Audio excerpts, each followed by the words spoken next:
মাতরম বন্দে মাতরম তৃণমূল কংগ্রেস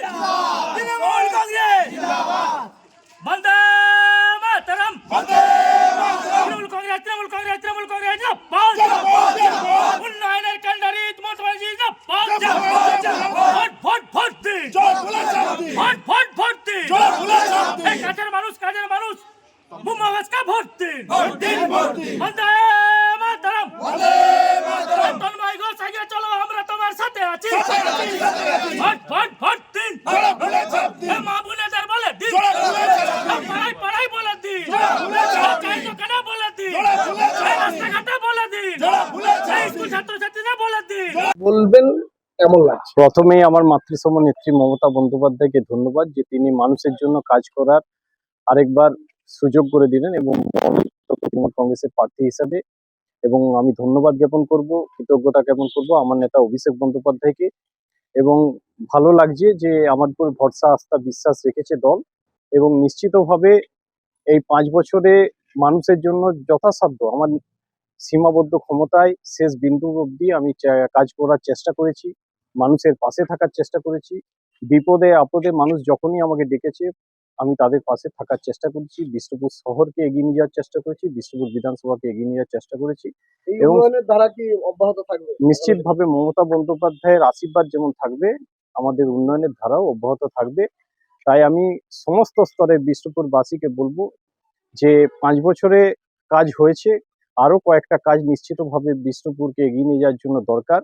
সেই কাজের জন্য মমতা বন্দ্যোপাধ্যায়ের আশীর্বাদ নিয়ে নিশ্চিতভাবে পাশে থাকুন, সাথে থাকুন, সমর্থন দিন, সহযোগিতা করুন এবং দলমত নির্বিশেষে সমস্ত বিষ্ণুপুরবাসীকে বলবো আমাকে আশীর্বাদ করুন। জয়ের বিষয়ে কতটা আশাবাদী, কি মনে হয়? নিশ্চিত তৎপর হবে বিরোধীদের সঙ্গে? বিরোধীরা ভোটের সময় মুখ দেখায়, এই নির্বাচন ঘোষণা হবে যে প্রার্থী হোক না কেন সেই প্রার্থীকে বিষ্ণুপুরবাসী, বিষ্ণুপুরের মানুষ এই ভোটের সময় মুখ দেখতে পাবে এবং রেজাল্টের পর আবার তারা ভ্যানিশ হয়ে যায়। তো এটা বিষ্ণুপুরের সচেতন মানুষ নিশ্চিতভাবে বুঝতে পারছে এবং আমার ধারণা কাজের মানুষ, বিষ্ণুপুরের ছেলে, বিষ্ণুপুরের ভূমিপুত্রকেই এবার নির্বাচনে জয় করবে, বিষ্ণুপুরের মানুষ পাশে থাকবে। বিজেপি এখনো পর্যন্ত প্রথম দফায় প্রার্থী তালিকা ঘোষণা করেছে, কিন্তু বিষ্ণুপুরে দিতে পারেনি, সাংগঠনিক জেলায় সব জায়গায় দিয়েছে। কোথাও কি কিছুটা হচ্ছে? তাদের দলের ব্যাপার আমি বলতে পারবো না, তবে নিশ্চিতভাবে তাদের সেই মতো দৃঢ় মনোভাবটা তাদের বিষ্ণুপুরের প্রতি নেই। কোথাও একটা আস্থার ঘাটতি যে বিষ্ণুপুরে হয়তো যে কোনো প্রার্থী দাঁড় করালে বিষ্ণুপুর হয়তো হেরে যেতে পারে, এই ধ্যান ধারণা থেকে তারা এখনো প্রার্থী সিলেকশন করতে পারছে না। এবং নিশ্চিতভাবে তৃণমূল কংগ্রেস বিষ্ণুপুর শহরে, বিষ্ণুপুরের গ্রামাঞ্চলে, বিষ্ণুপুর বিধানসভায় এগিয়ে আছে, এগিয়ে থাকবে। সেটা বিষ্ণুপুরবাসীর জন্য কি বার্তা দেবেন?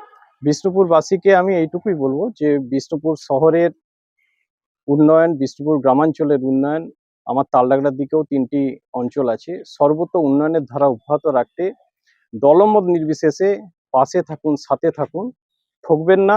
নিশ্চিতভাবে আগামী দিনে বিষ্ণুপুর বিধানসভা এগিয়ে যাবে মমতা বন্দ্যোপাধ্যায়ের আশীর্বাদ নিয়ে এবং অভিষেক বন্দ্যোপাধ্যায়ের নেতৃত্বে।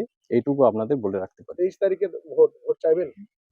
সকলের কাছে আবেদন, অনুরোধ যে ঘরের ছেলে, বাড়ির ছেলে, আপনার পরিবারের একটা অংশ হিসাবে এই তন্ময় ঘোষ আপনাদের কাছে অনুরোধ আবদার এইটুকুই করছে যে সাথে থাকুন, পাশে থাকুন, সমর্থন দিন, সহযোগিতা করুন, আশীর্বাদ করুন। দলমত নির্বিশেষে সমস্ত স্তরের বিষ্ণুপুরবাসীকে আমার এই আবেদন।